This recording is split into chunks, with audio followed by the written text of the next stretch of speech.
In the last chapter, we saw how after listening to the nectar-like stories of Srimadbhagavatam, Bhakti and her sons became young and youthful again.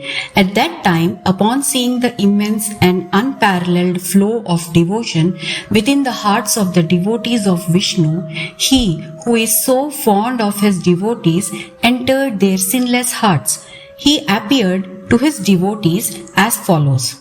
Vanamali had a garland of fresh forest flowers or sylvan flowers around his neck.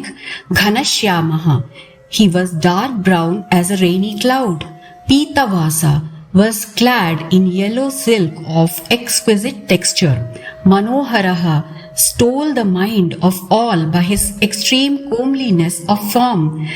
Kanchi Kalapa Ruchiraha Lasan Mukuta Kundalaha was resplendent with a shining golden ornament around his waist and was adorned with a brilliant kiritam or diadem and alligator-shaped earrings.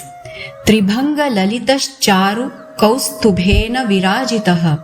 He stood in a lovely pose with his body slanting at three places and was decked with charming Kaustubha gem.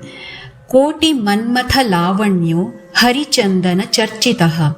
He possessed the grace of millions of Manmathas or Cupids and was daubed with heavenly sandal paste. Paramananda Chinmurtihi Madhuro Muralidharaha. He was an embodiment of supreme bliss and consciousness, most charming, and held a flute against his lips.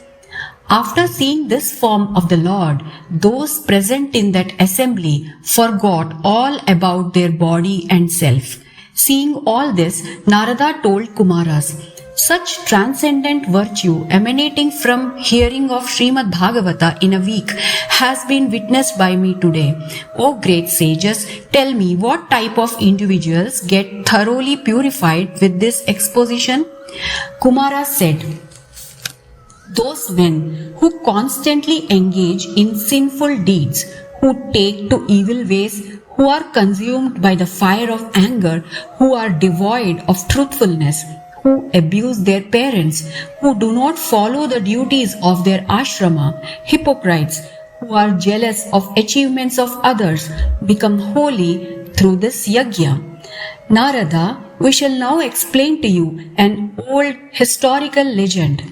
Sins are destroyed by merely listening to it.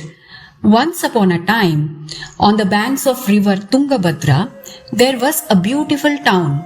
All the residents of that town performed the duties of their caste, spoke the truth, and engaged themselves in righteous acts.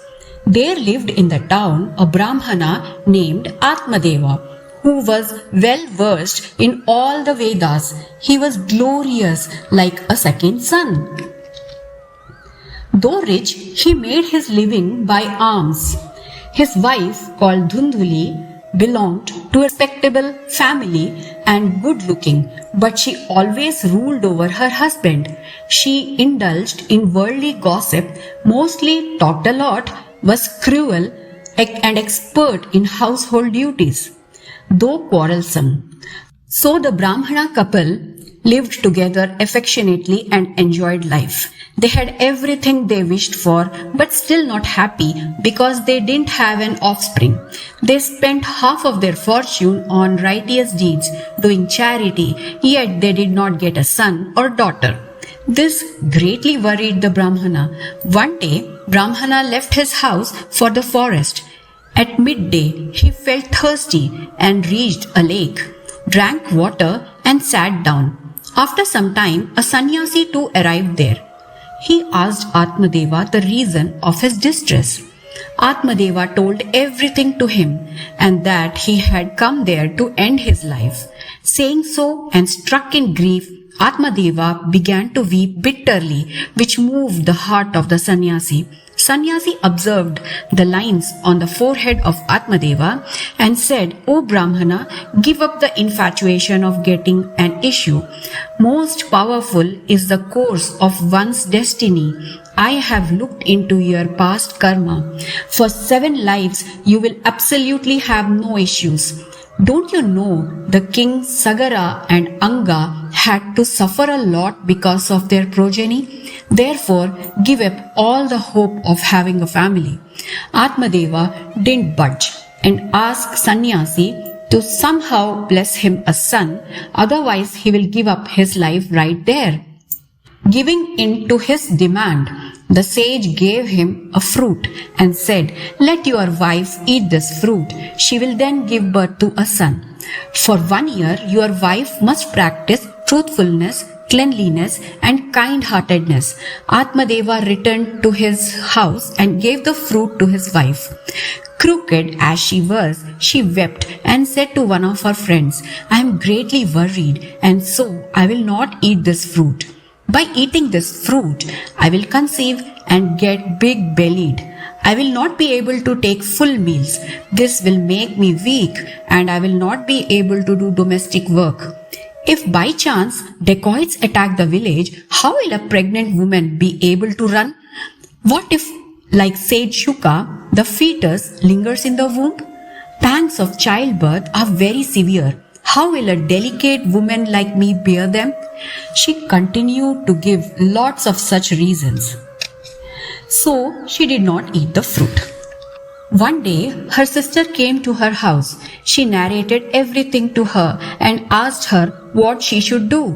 The sister replied, "I am in the family way. When a child is born to me, I shall give it to you. Till then, you pretend to be pregnant and stay in the house. In return, give some money to me. I will so manipulate the things that people will say my child died, while I will come to your house and feed the child. Give that fruit to your cow to eat." Now in due course, a child was born. Atmadeva performed the ceremony of Jatakarma and gave gifts to Brahmanas. Dhundhuli said to her husband, "I am not producing any milk. How shall I be able to nourish the child? My sister has recently given birth to a child, but the child died. Shall I call her, keep her in her house so that she will feed the baby?" The Brahmana agreed. The mother Dhundhuli named that child Dhundukari.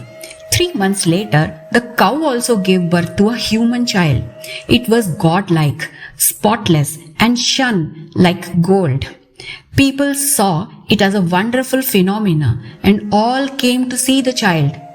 Seeing that the ears of the child were like those of a cow, Atmadeva named it Gokarna. With passage of time, 2 boys grew. Gokarna was learned and wise, while Dhundukari was very wicked. Dhundukari did all the evil deeds, thefts, setting fire to others' houses.